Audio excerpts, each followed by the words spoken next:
Monday, July 1, A Second Chance. Read Acts chapter 15, verses 36 to 39. Why did Paul reject John Mark, and why did Barnabas give him a second chance?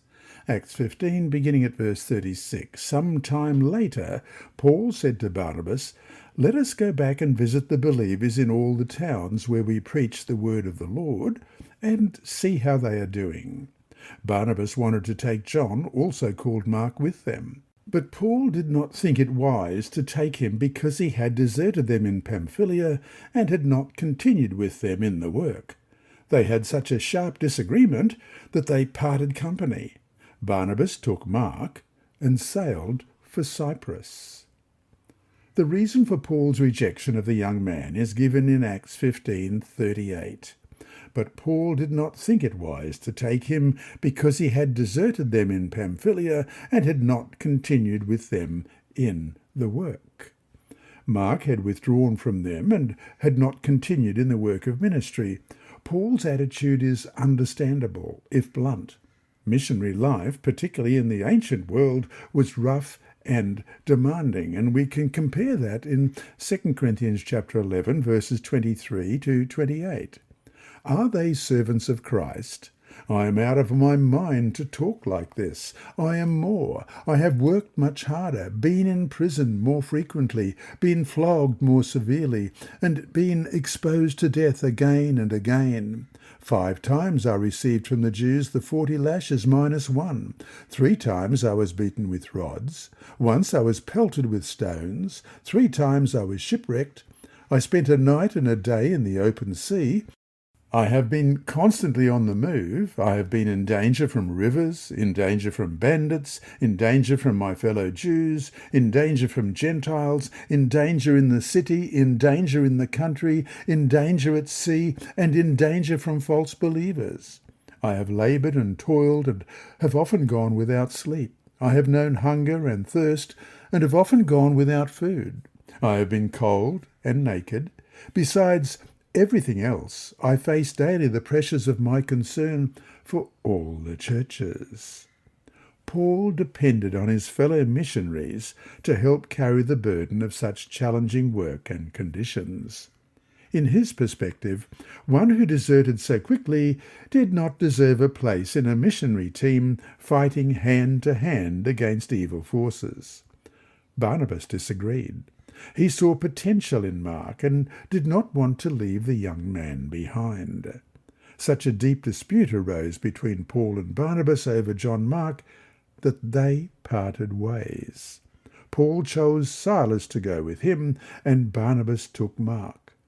Acts does not explain why Barnabas chose to take Mark with him. In fact, this passage is the last place that the two men appear in Acts. But interestingly, it is not the last time Mark is mentioned in the New Testament. Read Colossians 4:10, 2 Timothy 4:11, Philemon 24, and 1 Peter 5:13. What details about Mark's recovery do these verses suggest? Colossians chapter 4, verse 10, my fellow prisoner Aristarchus sends you his greeting, as does Mark, the cousin of Barnabas. You have received instructions about him. If he comes to you, welcome him. And 2 Timothy 4:11, only Luke is with me. Get Mark and bring him with you, because he is helpful to me in my ministry. And Philemon, verse 24, and so do Mark, Aristarchus, Demas, and Luke, my fellow workers. And 1 Peter 5:13, she who is in Babylon, chosen together with you, sends you her greetings, and so does my son Mark. An amazing transformation seems to have occurred in Mark. In these passages, Paul indicates the value of Mark to him and to ministry. Paul counts him as one of his fellow workers and wants Timothy to bring Mark with him. The book of 1 Peter indicates that Peter as well had a close relationship with Mark. These books by Paul and Peter were written likely in the early AD 60s, some 15 to 20 years after the experience in Acts 15. Mark clearly recovered from his failure, almost certainly through the trust that his cousin Barnabas placed in him. And so to finish today, consider a time when you or a friend failed and were given a second chance. How did that experience change you and those who helped you? How did it modify your ministry to others? This lesson was read by Dr. Percy Harrold for Christian Services for the Blind. Sponsored by the Sabbath School Department and distributed through Hope Channel Australia, this podcast is also redistributed by Hope Channel Germany, Christian Record Services for the Blind. It is also available on SoundCloud and through multiple podcast distributors, including Apple iTunes. And you can listen and watch at the same time on YouTube.